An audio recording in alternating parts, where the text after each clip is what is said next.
So, I do a lot of soldering. Well, a decent amount. More than most. How's that? Huffing all those lead fumes can't be good for me. I'm an old man after all. So I was thinking, it's time for a fume extractor. How much could it be? And as you can see... Damn! Now I'm not looking for a commercial one. It's not like I'm Louis Rossman over here. But those cheapies, they look like they should be on AliExpress. They're $30. You know they're gonna suck. I was willing to go a hundo. Something decent, But the only one I saw in that price range had 4 reviews, so I could go scratch. So you know what?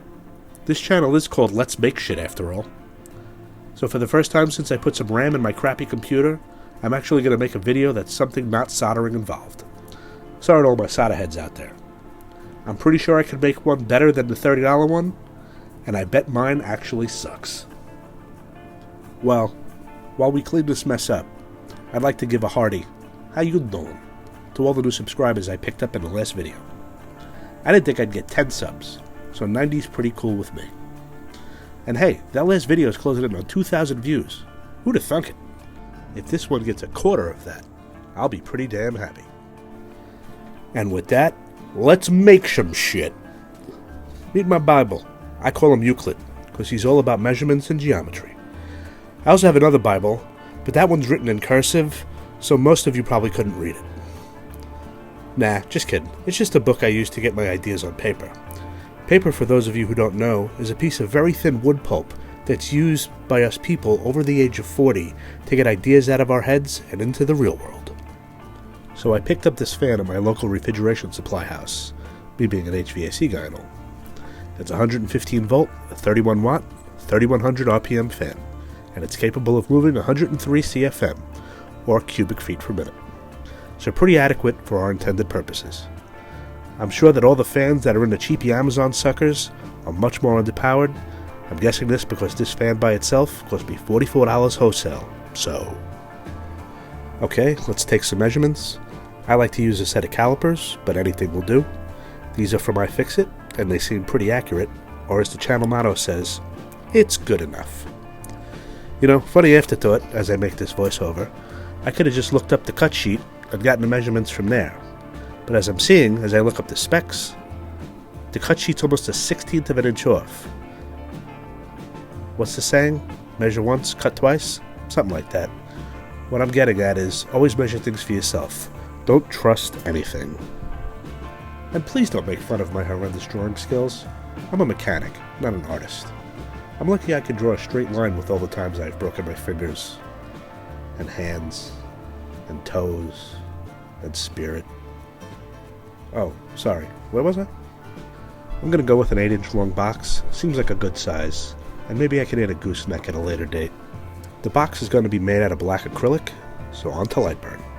Lightburn is the software for the laser cutter, and just like most programs of this type, it's easy to learn and use. This is pretty straightforward, just making the bottom and the sides first run.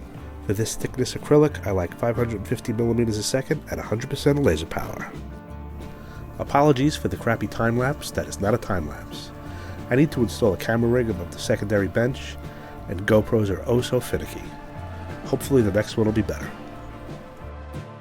For the top of the box, I'm just going to do some channel branding, some font with the bending tool, and again, we're off to the races. I don't know, does this look better or worse? Well, it's actually a time-lapse this time, so there's that. A sheet of acrylic is costing me about $4, so with the other section, it's around $5. So our cost so far is $49.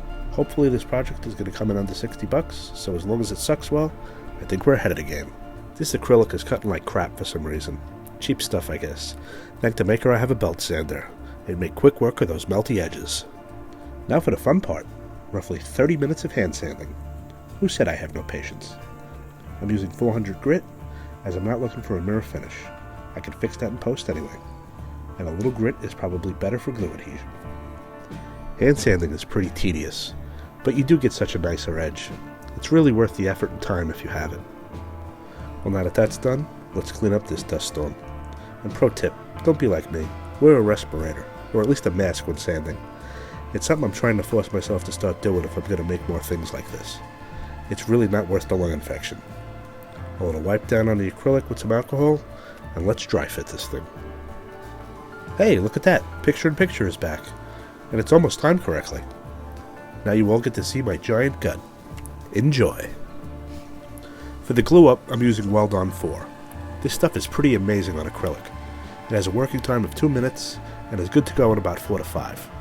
It's a little tricky to hold them perfectly in place for 2 minutes, but just have some patience, Daniel and Danielle Sons. Danielle Sons. Who am I kidding? According to my analytics, this channel is 100% male. Come on, where my ladies at? I know you like this stuff. I've seen NerdForge videos. Anyway, I would say give it a full 10 minutes. It will hold together pretty well after that, but I wouldn't put any stress on it for at least 2 days. But moving it around should be fine as long as you're careful. Time to install a fan.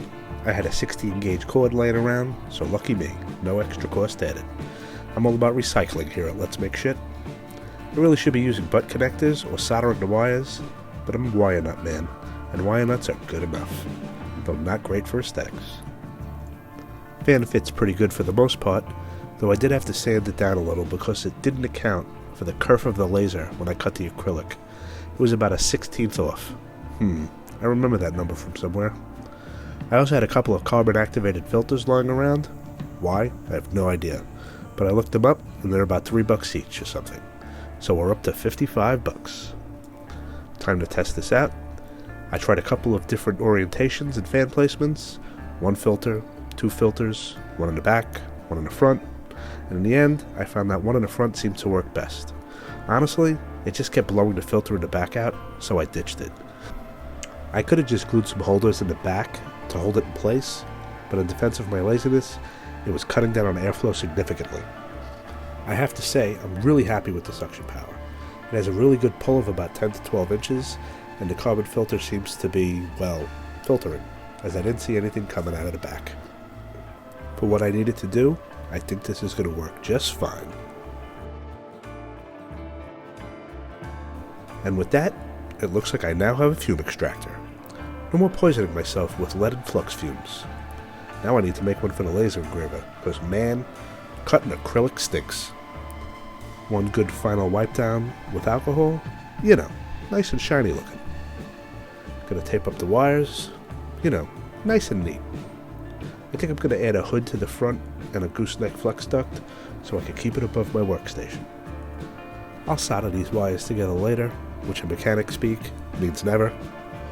So $55, a few hours, and a sense of accomplishment later, and we're done.